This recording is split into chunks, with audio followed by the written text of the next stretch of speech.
Este podcast é uma produção da Rádio Guarda-Chuva. Jornalismo para quem gosta de ouvir. Oi, tudo bem? Que alegria estar de volta por aqui. Essa quarta temporada do Põe na Estante promete. Vamos ler clássicos, como são livros que já passaram pelas mãos de muita gente, por caminhos muito diferentes, às vezes por obrigação, às vezes não. Acho que vai ser uma boa experiência poder trocar com você o que cada um dos livros dos próximos 8 episódios nos deixou de bom. Ou de ruim, né? Também tem isso, vai saber. Antes de começar, eu só quero te contar uma novidade sobre a Rádio Guarda-Chuva, a rede de podcasts jornalísticos da qual o Põe na Estante faz parte. Agora, a Guarda-Chuva é parceira da Agência Pública, que faz um jornalismo de altíssima qualidade. E o Pauta Pública, podcast quinzenal em que eles trazem entrevistas, contam mais das reportagens que ajudam a explicar o Brasil, também está entre nós. É um programa apresentado pelos jornalistas Thiago Domenici e Andréa Dipp, e é um grande prazer estar ao lado de gente tão competente. Bom, então depois que você terminar aqui, vai lá no seu tocador preferido, procura o Pauta Pública, já começa a seguir. No episódio dessa semana, eles falam sobre o recorde de pedidos de impeachment do governo Bolsonaro. Bora para a nossa conversa? Esse podcast é apresentado por b9.com.br.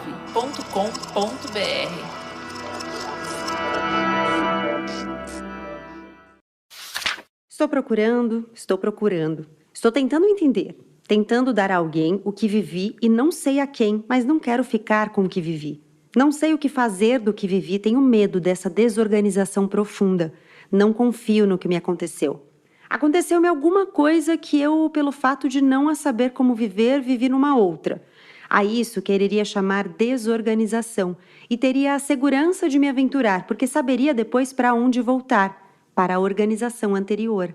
A isso prefiro chamar desorganização, pois não quero me confirmar no que vivi.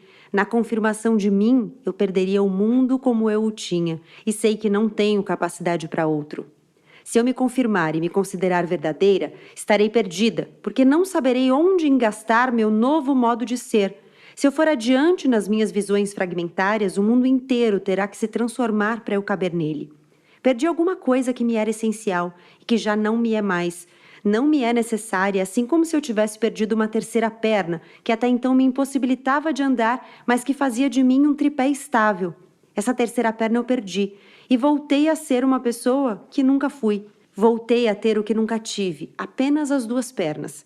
Sei que somente com 2 pernas é que posso caminhar, mas a ausência inútil da terceira me faz falta e me assusta. Era ela que fazia de mim uma coisa incontrável por mim mesma e sem querer precisar me procurar.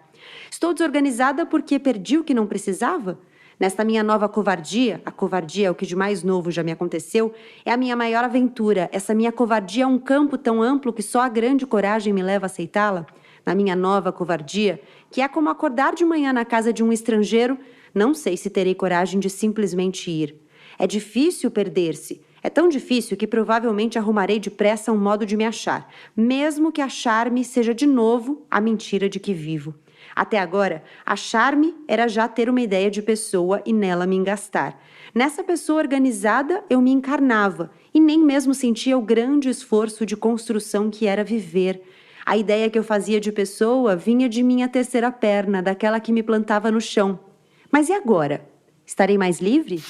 GH é uma artista. As esculturas na casa de semiluxo revelam, mas aqui ela vai esculpir palavras, em uma grande epifania despertada por uma barata. O inseto, esmagado entre as portas de um armário, em um golpe que promove uma agonia lenta, virou espelho de GH.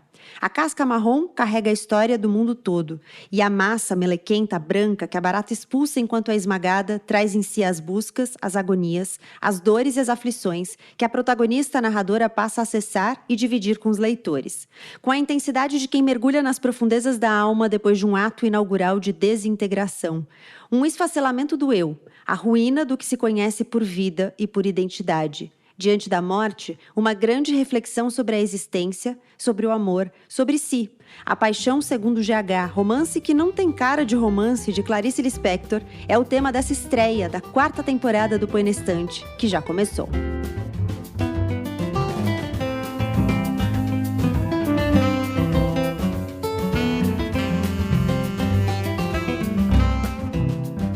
Seja muito bem-vindo bem-vinda, seja muito bem-vindo à 4ª temporada desse podcast. Que delícia começar uma nova sequência de 8 episódios sobre um tema. Dessa vez, leia clássicos. Foi muito difícil escolher os livros que vão nos acompanhar nessa temporada. Eu passei, inclusive, pelo debate do que são, afinal, os clássicos, o que faz um livro ser um clássico, mas cheguei a essa listinha que você vai ouvir a partir de hoje, com episódios novos, chegando sempre na segunda e na última sexta-feira de cada mês. Se você já conhece o Põe na Estante, muito bem, já sabe como funciona. Se você não conhece, eu te explico. Esse é um clube do livro em podcast. A cada 15 dias eu convido 2 pessoas a lerem o mesmo livro que eu e a gente se junta para trocar ideias, impressões, questões sobre ele. Hoje, nessa estreia, para conversar sobre esse livro difícil e intenso, A Paixão Segundo GH. Estão comigo a Manuela Andrade e Heloísa Iaconi. Sejam muito bem-vindas. Eu vou pedir para vocês se apresentarem. Manu, você começa. Quem é você? Eu sou uma Põe na Estanter, leitora apaixonada, que estudou literatura academicamente, depois mudei para o turismo, mas continuo apaixonada, leitora brasileira, cansada e feliz de ter reencontrado a Clarice esse ano. Elô, quem é você? Oi, gente, sou jornalista, sou educadora, tenho o Projeto Macabeias, no qual eu converso sobre literatura brasileira a partir dos percursos e obras de mulheres, das nossas autoras, e sou estudante de letras também. Estou muito feliz de estar aqui. Vai ficar pequeno para mim aqui hoje com 2 estudantes de letras, uma que concluiu as letras e outra que está no processo das letras, então vai ficar pequeno aqui para mim. Mas vamos lá. A minha ideia é começar todos os episódios dessa temporada, já que a gente está falando de clássicos, tentando entender a experiência de cada um com os livros que a gente escolheu para essa temporada. Então, queria saber de vocês se vocês já tinham lido A Paixão Segundo GH, se vocês já tinham lido Clarice, essa foi uma releitura. Como é que foi essa leitura para vocês? Para mim foi uma releitura. Eu li bastante Clarice desde a adolescência, desde os obrigatórios, e acabei gostando e fui ler um pouco mais de coisas na adolescência. Mas esse livro sempre tinha sido um desafio, assim, poxa, esse é tão difícil, né? Eu não tenho a fluidez dos outros que eu li. Eu li tem alguns anos de novo, me apaixonei pelo livro, fiquei assim, completamente tomada por ele e, curiosamente, nessa releitura aconteceu exatamente a mesma coisa.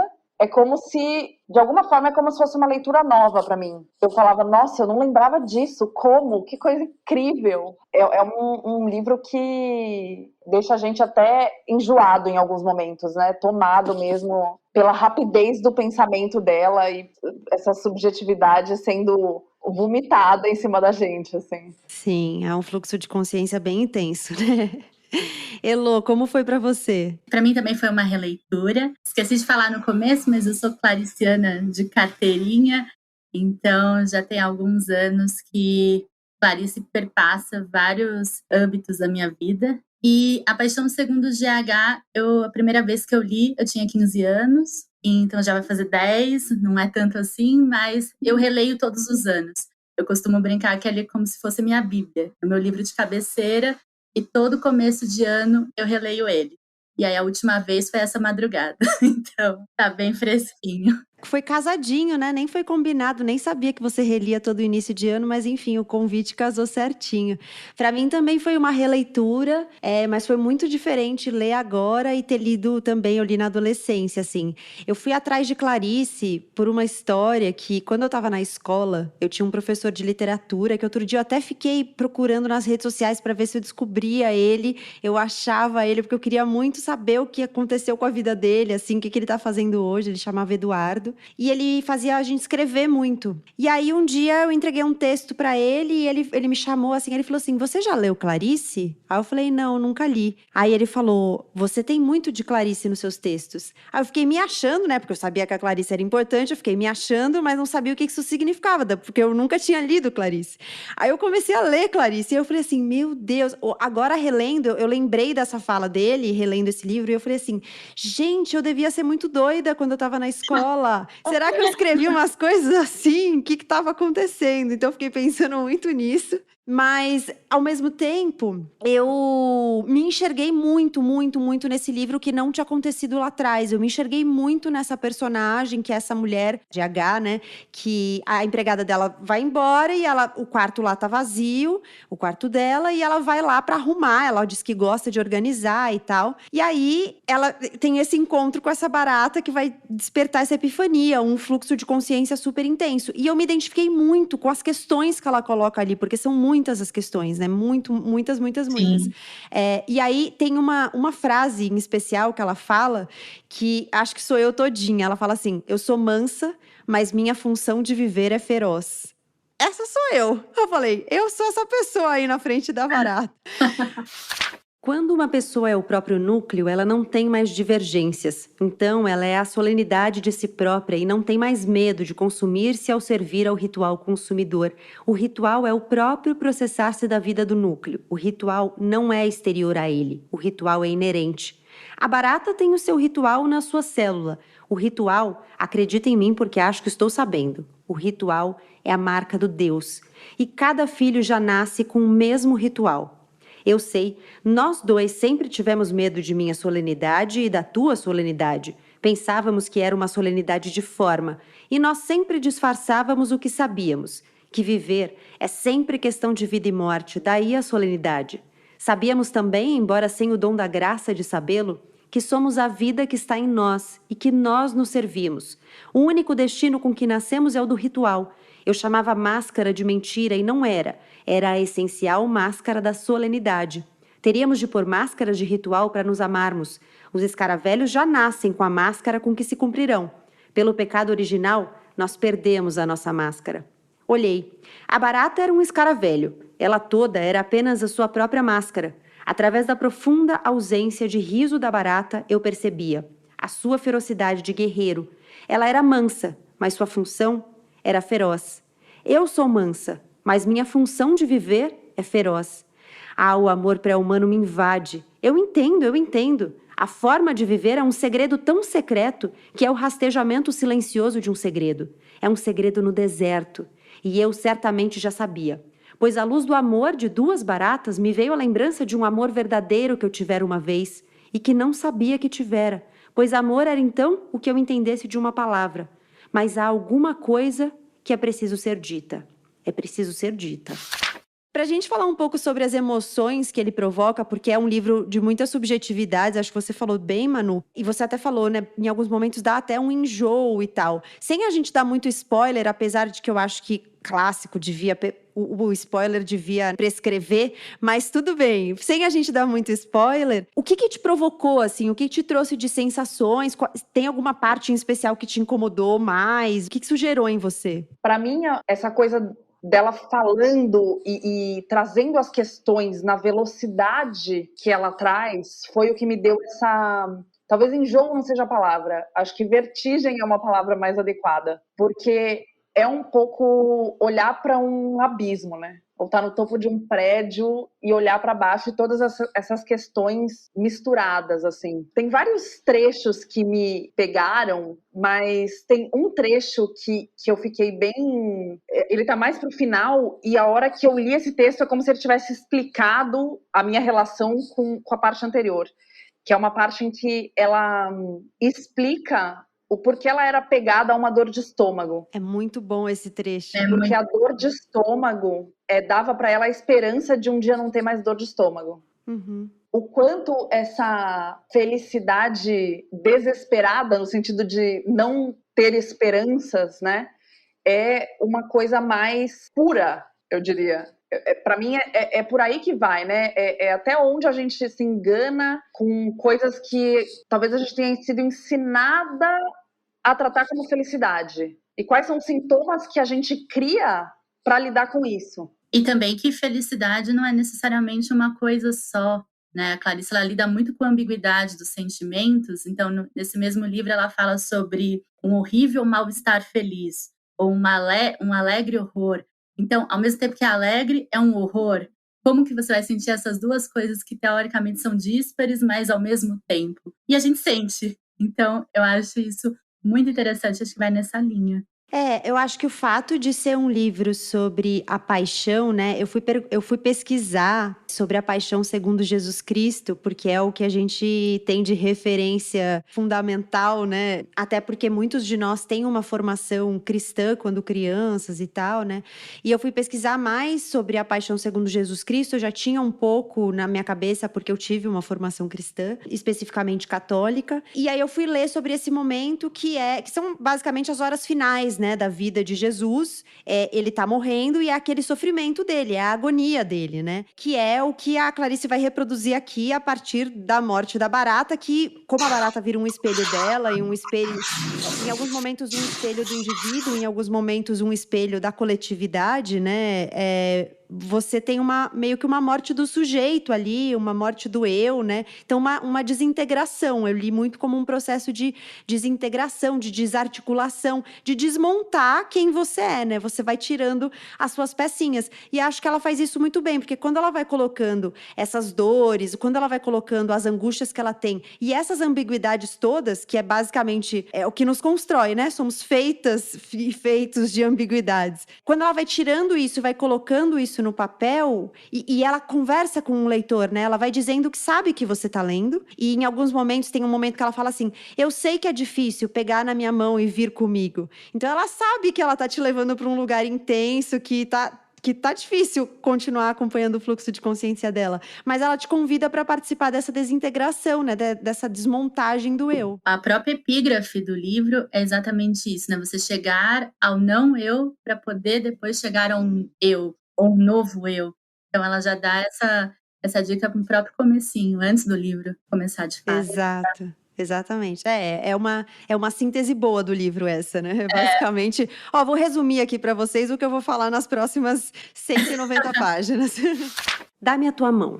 Vou agora te contar como entrei no inexpressivo que sempre foi a minha busca cega e secreta.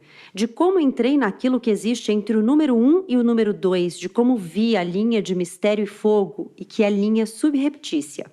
Entre duas notas de música existe uma nota. Entre dois fatos existe um fato. Entre dois grãos de areia, por mais juntos que estejam, existe um intervalo de espaço. Existe um sentir que é entre o sentir. Nos interstícios da matéria primordial está a linha de mistério e fogo, que é a respiração do mundo. E a respiração contínua do mundo é aquilo que ouvimos e chamamos de silêncio.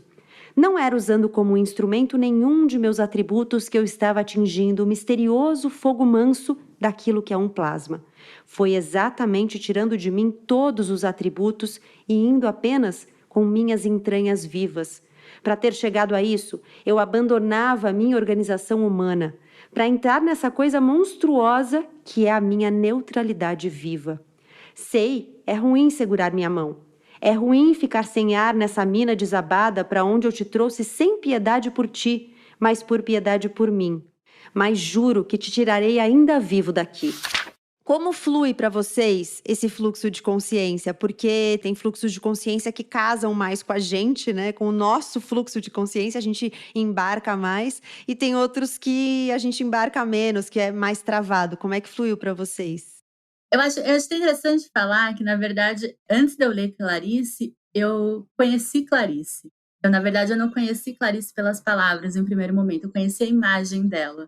Então, também foi uma professora na escola e eu achava essa professora muito bonita e muito inteligente.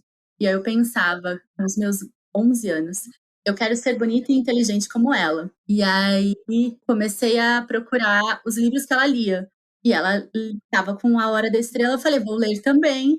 E eu vi a imagem da Clarice atrás e falei, nossa, ela também é bonita, igual a minha professora. Então, eu quero ser bonita e inteligente, vou ler essa mulher bonita e inteligente. Então, foi mais ou menos isso. Então, por conhecer, né, a história é engraçadinha, mas por conhecer a imagem e um pouco da vida de Clarice pela professora que me contou, eu confiei. Eu pensei, bom, ela não vai me deixar na mão, assim. Então, eu segurei na mão dela. E aí, por confiar, esse fluxo de consciência, eu acho que ele foi mais natural. Eu acho que eu fui mais desarmada do que talvez se eu tivesse simplesmente tido contato com Clarice a partir de uma leitura obrigatória ou tivesse tido aqueles entraves já de uma educação formal e etc. Eu acho que eu fui por um outro caminho e isso me facilitou um pouco.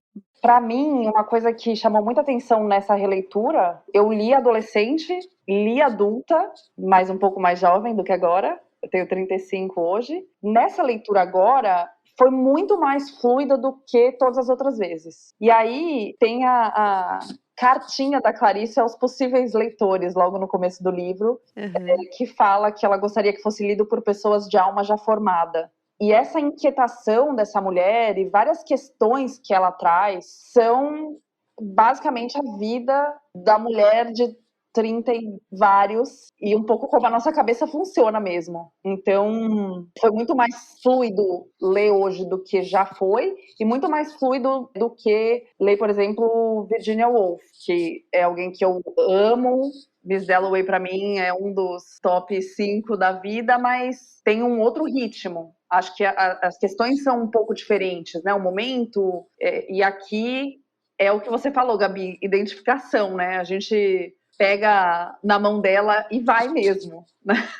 Eu acho que tem mesmo essa coisa de... Eu também fiquei pensando nessa... Quando ela fala dos leitores, né? Que ela gostaria que fosse lido por leitores de almas já formadas ou pessoas de alma já formada. Eu fiquei pensando que ia fazer muito mais sentido para mim agora, também, porque eu acho que, como ela fala dessa desmontagem do eu, né, como eu tô colocando aqui, na falta de uma palavra melhor, mas eu acho que você já tem que ter uma ideia de você, para você poder fazer esse processo, né? Então, talvez quando você chega a ele muito jovem, você nem entenda exatamente o que é para fazer, e tudo aquilo que ela tá falando não faça muito sentido, porque assim, eu acho que mesmo agora, né, a gente demora um pouco para entender onde ela quer chegar, onde ela vai chegar, o que ela tá falando, porque ela começa o livro com um preâmbulo super grande que ela já vai dando o tom, mas, por exemplo, a Barata, ela aparece na página 45.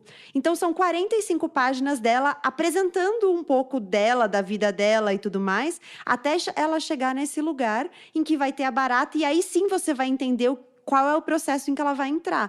Então, eu não achei um livro fácil, assim. Eu acabei de ler também Orgulho e Preconceito, que é o segundo episódio, o próximo episódio da temporada, e eu demorei menos para ler Orgulho e Preconceito, que é um livro de 300 e tantas páginas, do que para ler esse livro da Clarice, que é um livro de 190 páginas, porque eu tive que ir parando, e aí processando, e aí entendendo o que ela quer dizer. Acho que também por causa dessa coisa da ambiguidade das palavras, às vezes você fica assim, mas será que é isso que ela quer dizer? Será que é isso mesmo? Mas será que é uma coisa ou será que é outra? Acho que você vai ficar meio que indo e voltando nas ideias, né? Eu tive essa impressão, pelo menos. Eu super concordo, assim, mas eu fico muito pensando como Clarice é bem capciosa, digamos assim. Uma coisa que eu sempre penso quando eu leio essa introdução existem pessoas de alma já formada? A gente forma a alma em algum momento? Ou isso é um processo?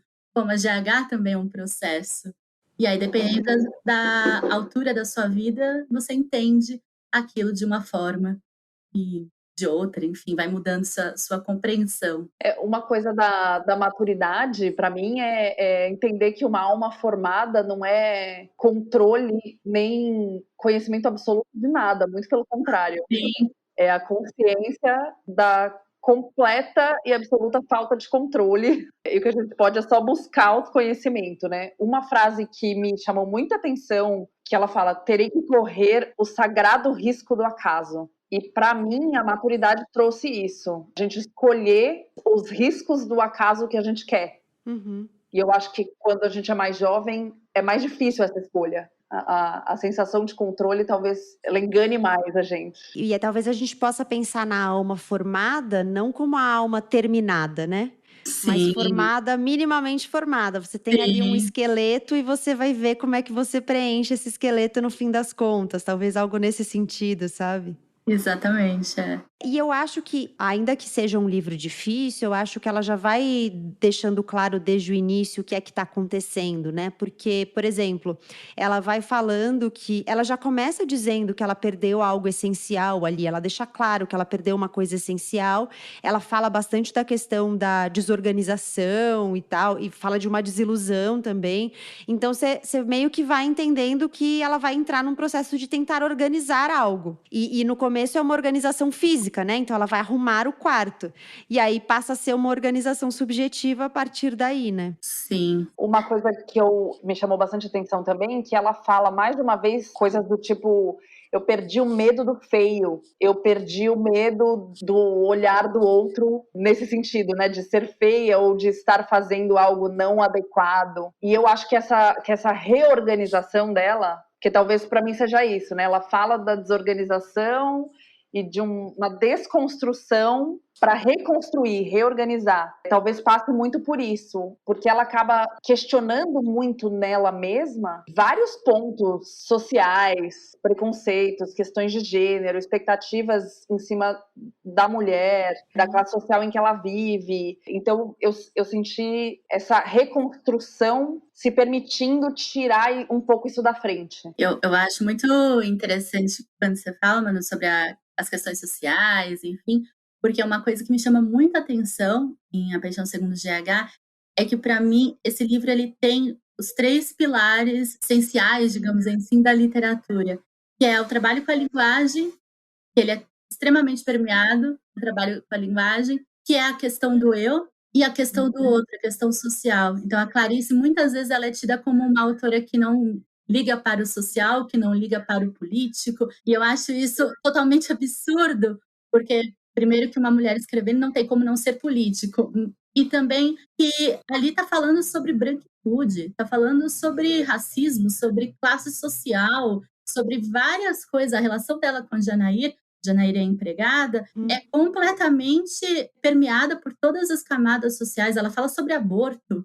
Então, como não é uma escritora social, então muita gente fala, ela falou do social com A Hora da Estrela, com Macabeia. Sim, claro, falou, mas não só. Então, todos os livros de Clarice são permeados pelo social, pelo político, mas talvez não seja o político e o social mais escancarado, que as pessoas estão mais acostumadas. Mas está lá. E nesse livro a história tá colocada, né? E a história é social. Ela olha pra Barata, em alguma medida, como uma lupa do mundo, assim. Então ela vê na Barata o mundo inteiro. Tem um trecho, assim, que ela fala assim: olhando-a, eu via a vastidão do deserto da Líbia, nas proximidades de Euxele. A Barata que lá me precedera de milênios e também precedera aos dinossauros. Tipo, a Barata faz ela voltar muito atrás. E ela vai pensar sobre as pessoas que estavam escrevendo nas cavernas, nas paredes das cavernas, quem estava estampando o que ali, sabe? Quem eram essas pessoas, de onde elas vinham, o que é que elas estavam dizendo já naquele momento, e uma conexão coletiva, que é uma coisa extremamente social, porque quando ela está te dizendo dessa desintegração do eu, ela está dizendo da desintegração de todos nós, individual e coletivamente. Está falando dos dinossauros. Então, tipo, ela consegue se conectar com quem estava lá atrás, que talvez, em alguma medida, tivesse uma mesma questão que ela, sabe? Perfeito. Se eu me enganei na minha meditação visual? Absolutamente provável. Mas também nas minhas visões puramente óticas de uma cadeira ou de um jarro sou vítima de erro. Meu testemunho visual de um jarro ou de uma cadeira é falho em vários pontos. O erro é um dos meus modos fatais de trabalho. Sentei-me de novo na cama, mas agora, olhando a Barata, eu já sabia de muito mais. Olhando-a, eu via a vastidão do deserto da Líbia, nas proximidades de Euxele. A Barata que lá me precedera de milênios e também precedera aos dinossauros. Diante da Barata, eu já era capaz de ver ao longe Damasco a cidade mais velha da terra. No deserto da Líbia, baratas e crocodilos? Eu estivera o tempo todo sem querer pensar no que já realmente pensara. Que a barata é comível como uma lagosta. A barata era um crustáceo. E só tenho nojo do rastejar de crocodilos porque não sou crocodilo. Tenho horror do silêncio cheio de escamas estratificadas do crocodilo. Mas o nojo me é necessário, assim como a poluição das águas é necessária para procriar-se o que está nas águas. O nojo me guia e me fecunda. Através do nojo, vejo uma noite na Galileia. A noite na Galileia é como se no escuro o tamanho do deserto andasse. A barata é um tamanho escuro andando.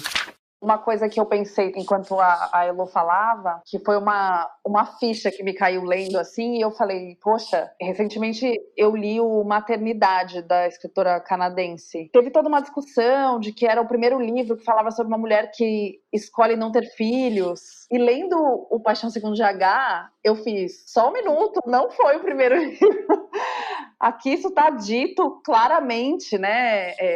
Uma escolha clara, objetiva, com ação, e num momento em que isso era completamente inaceitável, né? É o que Elô falou, como dizer que a Clarice não é política, né? Não se posiciona, não traz o tempo todo questões da nossa sociedade, assim, escancarado.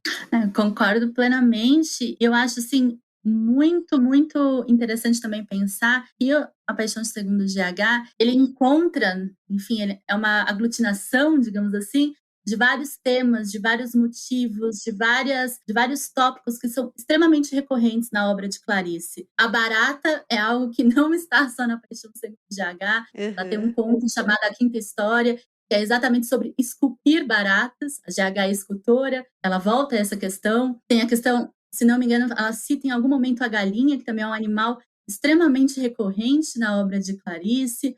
Ela fala sobre essa questão da coisa, de chegar na coisa viva, de chegar no cerne de algo que seja vivo. O primeiro livro de Clarice, Perto do Coração Selvagem, é exatamente isso, é a protagonista indo no selvagem coração da vida, ou indo no It, que é como ela chama em Água Viva. Então, é uma, digamos, aglutinação, é um resumo, entre aspas, de todos os motivos, de tudo que atiça e interessa e motiva e instiga a escritora. Então, eu acho sensacional. E ela cria umas imagens disso, né? Então tem um momento que ela fala, nós somos seres de água do mar e de lágrimas. E aí ela explica, nós somos criaturas que precisam mergulhar na profundidade para lá respirar. E é o que você está dizendo, ela vai dizer isso em todos os livros. Talvez não com essas palavras, mas ela vai dizer isso em todos os livros. Aqui ela ela constrói uma imagem também com o petróleo, né? Ela fala, eu sou o petróleo que só hoje jorrou. Então ela tá lá há muito tempo, ela tá ali construindo aquilo, construindo quem ela é há muito tempo, e de repente ela jorra, né? São anos ali de história, de construção e tudo mais.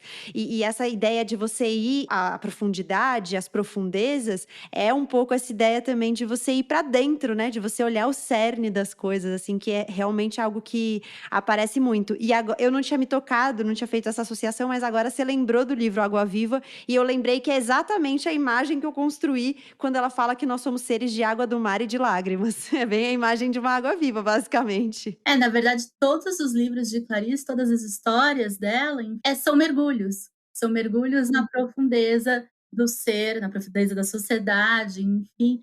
E é muito interessante pensar que a GH está na cobertura do edifício. Então, ela tem que, de fato, cair, chegar para baixo do chão para poder mergulhar. Então, até onde ela está espacialmente falando é alto, e ela precisa sair desse pedestal. Me chamou muito a atenção a coisa do minarete, essa coisa de estar no alto. Eu me lembro quando eu fui para a Turquia, que é uma cidade que, assim, Istambul, o que você vê é minarete em todos os lugares. E você olhando do chão, né, de fora, é uma sensação de longe, inalcançável, assim, do impossível. Então isso foi uma imagem que me chamou também para essa sensação de vertigem que eu falei no começo, esse distante, esse à beira de um salto mesmo, né? Que eu acho que fui pro lado do ar e vocês ligaram com Água Viva e foram pro lado do mar.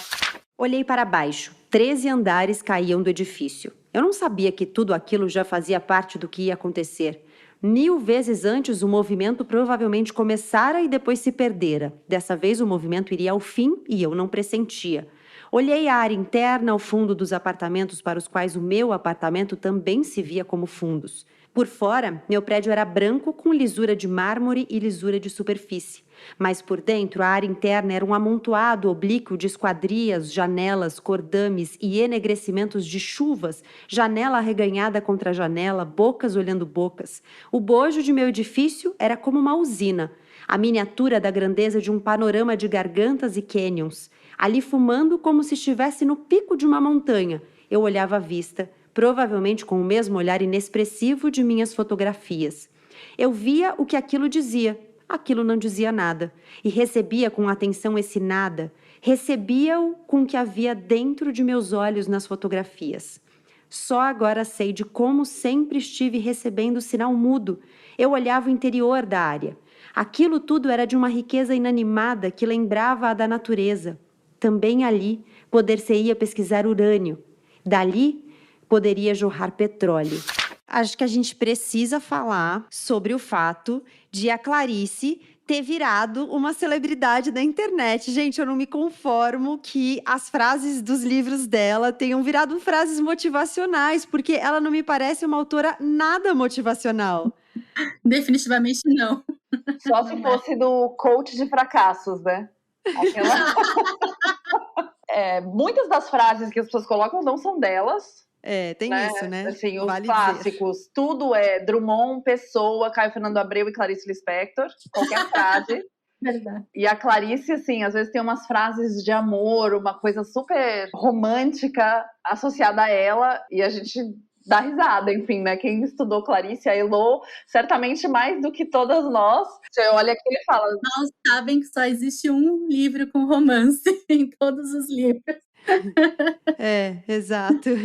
Não, e quando você tira a frase de contexto, até que você consegue usar ali como você quiser, né? Porque, de fato, ela usa muito bem as palavras, então são construções bonitas, são construções atraentes, a gente fica tentado, né, a fazer construções. Mas quando você entende o contexto de onde elas saíram, você vê que é uma coisa... super, eu não sei se eu posso chamar de existencialista, mas eu considero uma coisa bem existencialista, assim. Sim.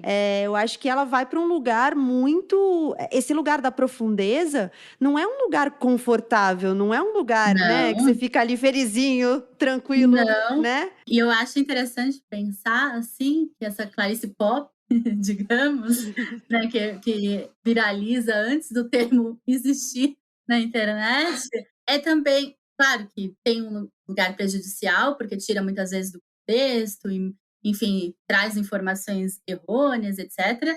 Mas eu acho muito interessante relacionar, porque é uma volta a como ela produzia. Porque Clarice, ela fazia os livros escrevendo frases, e depois ela fazia toda a estrutura, né? Enfim, poucos foram os livros que vieram de um jogo só, ou de fato ela sentou e organizou.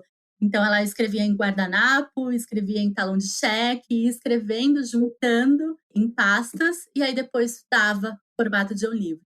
Então, eu acho interessante porque ele volta, justamente por as frases terem essa, digamos, essa vida autônoma, muitas vezes, essa liberdade, que ela também queria que tivesse, ela queria que essas palavras fossem por si só também vivas, cada palavra tivesse uma vida ali dentro.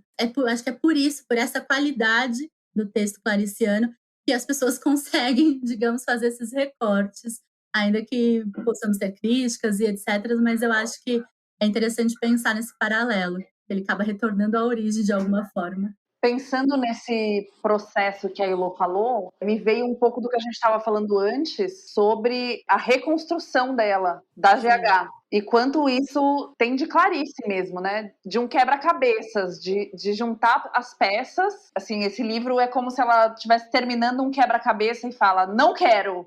E aí ela vai e bagunça todas as peças. Por isso tantos temas, né? Porque uma hora ela tá falando de uma coisa, depois ela fala de outra. É como se ela tivesse que acertar contas com ela mesma, mas a partir de várias perspectivas, com todas as eus que existem. Então, a eu que fez o aborto jovem, a eu que teve que lidar com a empregada, a eu que tem lá um negócio com um cara que ela às vezes retoma ali no livro.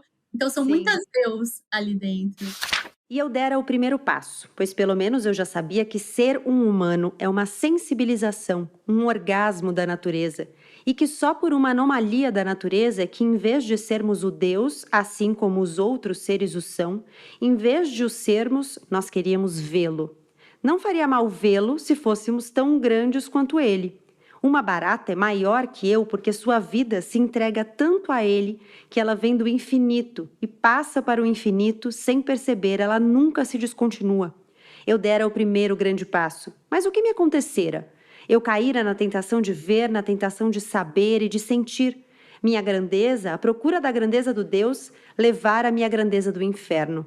Eu não consegui entender a sua organização senão através do espasmo de uma exultação demoníaca. A curiosidade me expulsara do aconchego e eu encontrava o Deus indiferente que é todo bom porque não é ruim nem bom. Eu estava no seio de uma matéria que é a explosão indiferente de si mesma. A vida estava tendo a força de uma indiferença titânica. Uma titânica indiferença que está interessada em caminhar. E eu, que quisera caminhar com ela, ficar enganchada pelo prazer, que me tornava apenas infernal. Só para situar quem nunca ouviu falar da Clarice, a Clarice, na verdade, ela nasceu na Ucrânia, com outro nome, Raya Pinkashovna, é assim? Isso. Então, muito bem, ela nasceu com esse nome na Ucrânia, mas ela sempre se declarou brasileira, né? Ela sempre disse que era brasileira. Ano passado ela foi muito celebrada, porque 2020 foi o ano do centenário dela, então ela apareceu bastante nos eventos, foi uma das homenageadas da Bienal, do livro, que acabou sendo virtual e tudo mais. Esse livro especificamente, A Paixão Segundo GH, é de 64, foi um dos últimos livros já dela, né? Então já estava mais no final, assim. Tem muita gente que prefere a Clarice contista do que a Clarice romancista. Eu acho ela bem mais fácil, a Clarice contista. Inclusive porque a Clarice romancista, ela foge um pouco, muitas vezes. Esse livro, por exemplo, foge muito da estrutura do romance, né? Então, quando a gente vai ler, é uma coisa totalmente diferente. A gente precisa se acostumar com aquela linguagem. Mas para as considerações finais, queria que vocês falassem por que as pessoas deveriam ler A Paixão Segundo GH. É um bom livro para começar a ler Clarice ou vocês acham que tem outros jeitos melhores de começar? Quem nunca leu Clarice na vida? Eu acho que tem outros jeitos de começar. Talvez assuste um pouco esse, né?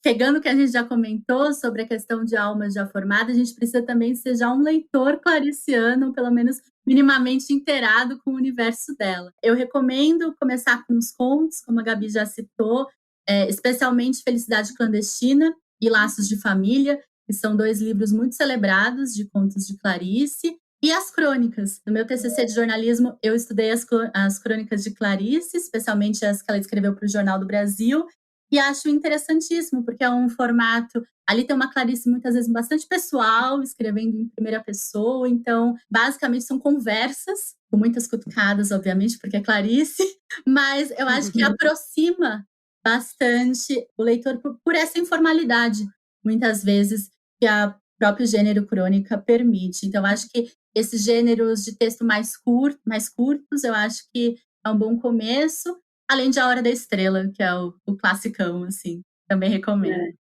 Eu recomendaria começar por Laços de Família. Eu acho, além de tudo, super divertido, acho impossível não se identificar com as histórias ali, né? Toda família tem um pedacinho da sua história ali, mas para que as pessoas leiam A Paixão Segundo GH, eu acho que vale a leitura para leitores de alma formada como leitores. Eu acho que demanda uma experiência mesmo com livros, né? Não é uma coisa fácil, alguém que vai pegar... o último livro que eu li foi há 3 anos atrás, leio um livro por ano, vou ler Paixão Segundo GH, acho que não. Mas para quem já leu Virginia Woolf, sem dúvida, se não leu Paixão Segundo GH ainda, tem que ler. Um ótimo motivo é porque a gente consegue não pensar do que está acontecendo com o nosso país enquanto a gente está lendo esse livro. É um momento de... É verdade, ele nos consome bastante. É um momento de descanso, um minuto de paz, apesar de ter as questões subjetivas, a vertigem de pensar questões subjetivas e não as práticas que têm nos assombrado nos últimos tempos. Muito bem. A Paixão Segundo GH da Clarice Lispector. Eu li uma edição de comemoração da editora Rocco, tem 191 páginas, comemorativa de 50 anos do livro, é a edição que eu tenho. Então, tem 191 páginas, mas como eu disse, não é um livro que você vai ler numa sentada só. Quer dizer, se você já leu várias vezes que nem Elô, você consegue ler numa madrugada. Mas se é a sua primeira vez, acho difícil que você consiga ler numa sentada só. Porque a coisa nua é tão tediosa. Então era por isso que eu sempre havia tido uma espécie de amor pelo tédio e um contínuo ódio dele, porque o tédio é insosso e se parece com a coisa mesmo. E eu não fora grande bastante, só os grandes amam a monotonia. O contato com o super som do atonal tem uma alegria inexpressiva, que só a carne no amor tolera. Os grandes têm a qualidade vital da carne e não só toleram o atonal, como a ele aspiram. Minhas antigas construções haviam consistido em continuamente tentar transformar o atonal em tonal, em dividir o infinito numa série de finitos e sem perceber que finito não é quantidade, é qualidade. E meu grande desconforto nisso tudo tinha sido de sentir que, por mais longa que fosse a série de finitos, ela não esgotava a qualidade residual do infinito.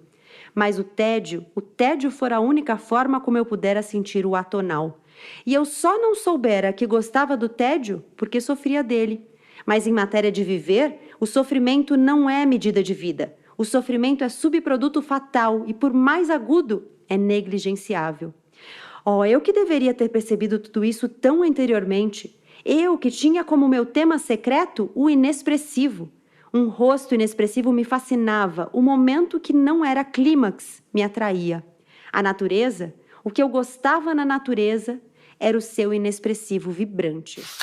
Bom, cada uma vende seu peixe agora. Manu e Elô, foi um prazerzaço conversar com vocês. Eu queria que vocês contassem, enfim, onde as pessoas podem te encontrar, se vocês estão em algum lugar, se vocês conversam em algum lugar, onde elas encontram o que vocês fazem. O que vocês quiserem falar sobre vocês, é hora de vender o peixe. Conta aí, Manu. Gente, eu trabalho com turismo e hotelaria. Quem quiser me achar, estou em Corumbá, um vilarejo de 400 pessoas no sul da Bahia. Maravilhoso. Mas também... Eu tenho o privilégio de acompanhar em fotos e é incrível. É incrível. Mas eu também estou no Instagram, um pouco mais fácil de chegar do que aqui. Manuela_Andrade. Muitas fotos do paraíso e trechos e impressões sobre livros. Eu tenho um clube de leitura online, pequeno, porém maravilhoso. Muita gente querida e tem sido muito rica a troca. Foi uma coisa que eu decidi fazer vindo para cá, para continuar próxima das pessoas e das discussões literárias, mesmo tão longe de tudo, que é o que significa Corumbá, onde eu moro. Significa longe de tudo. Longe de tudo? Em língua pataxó. Que demais. Olha só. Então é isso, estou lá no Instagram. E muito obrigada, Gabi, um prazerzaço. Muitíssimo obrigada. O prazer foi meu, adorei a conversa. Elô, conta mais. Também estou no Instagram, então @Eloiacones, ou então @Projeto Macabeias. O nome já não é estranho, o motivo do porquê. E atualmente eu escrevo, sou, enfim, jornalista, trabalho no Itaú Cultural, então no site do Instituto também tem textos meus falando de literatura, Clarice, Lígia e por aí afora. É isso, e também quero agradecer, Gabi, Manu. Manuela Andrade e Heloísa Iacones, foi um prazer enorme. Muito obrigada pela conversa. Agora é aquela hora em que eu digo muito obrigada pela sua escuta, mas se você está ouvindo o episódio antes de ler o livro, não sabe nada sobre ele, porque alguns spoilers já são conhecidos, né? Mas se você não sabe nada, é melhor desligar, voltar depois de terminar a leitura, ou voltar em 15 dias já no próximo episódio para a próxima conversa, porque esse finzinho tem spoiler, tá? Pronto? Já foi embora? Não diga que eu não avisei, hein? Lá vai o spoiler. Vamos falar da hora que ela come a barata, por favor?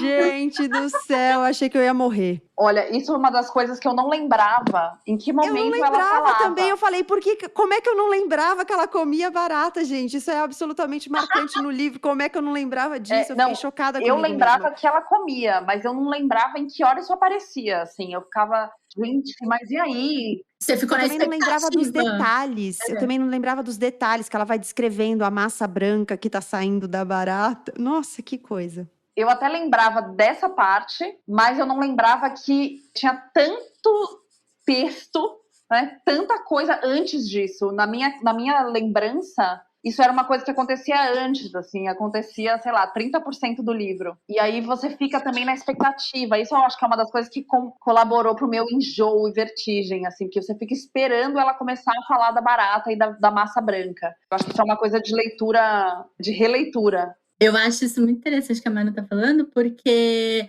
são sensações completamente diferentes. Quando você lê da primeira vez, você não sabe, ou a não ser que você tenha tido um spoiler, você é pego totalmente surpresa, então é um tipo de abismo que você cai. Mas quando você já sabe e vai reler, não quer dizer que você tá imune, muito pelo contrário. A sensação, o mal-estar, a angústia, muitas vezes você fica aquela apreensão, eu fico apreensiva. Falo, tá chegando, porque eu sei o número da página. E aí eu fico, meu Deus, tá chegando a hora. Então, é um outro tipo de apreensão, é um outro tipo de abismo. Então, isso que eu acho muito interessante, né? Acho que isso que faz um clássico. você conseguir reler e ter sensações tão profundas e tão, ao mesmo tempo, diferentes, mas não menos importantes do que da primeira vez. Eu acho isso bem interessante. Eu tinha a impressão que ela comia barata, mas eu não tinha certeza. E foi isso que me chocou, porque eu falei assim, engraçado, eu acho que eu também achava que era antes, porque eu fiquei lendo e eu pensava, engraçado, eu achava que ela comia barata. E depois, quando ela de fato come a barata, eu fiquei pensando, gente, é uma cena tão marcante que como é que eu achava que ela comia barata? Eu tinha que ter certeza que ela comia barata, porque é um negócio assim, você fica imaginando a cena, vai dando uma gastura, um negócio horroroso, assim. Uma coisa que eu pensei muito durante a leitura, a minha edição é a da Rocco, acho que é a mais conhecida, assim, né? A minha é igualzinha.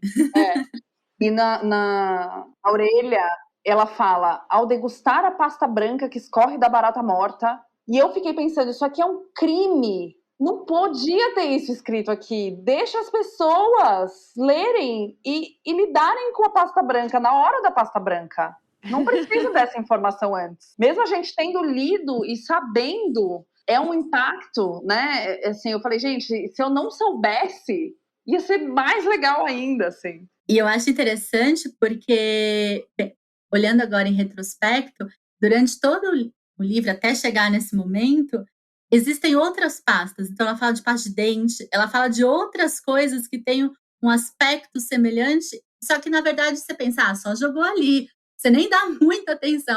Tá, uma palavra. Verdade. Mas, na verdade, ela já está preparando um clima, um ambiente, uma sensação do que você vai encontrar ali para frente. Eu acho isso bem interessante. Que tem algum momento, de novo, a Clarice política, né, e social, que ela fala das espécies, que é uma discussão absolutamente 2020, né? Uhum. Porque come porco e não come cachorro. E ela fala exatamente isso. Por que não a barata? Muito bom. Bom, gente, agora sim, vamos nessa. Obrigada mais uma vez.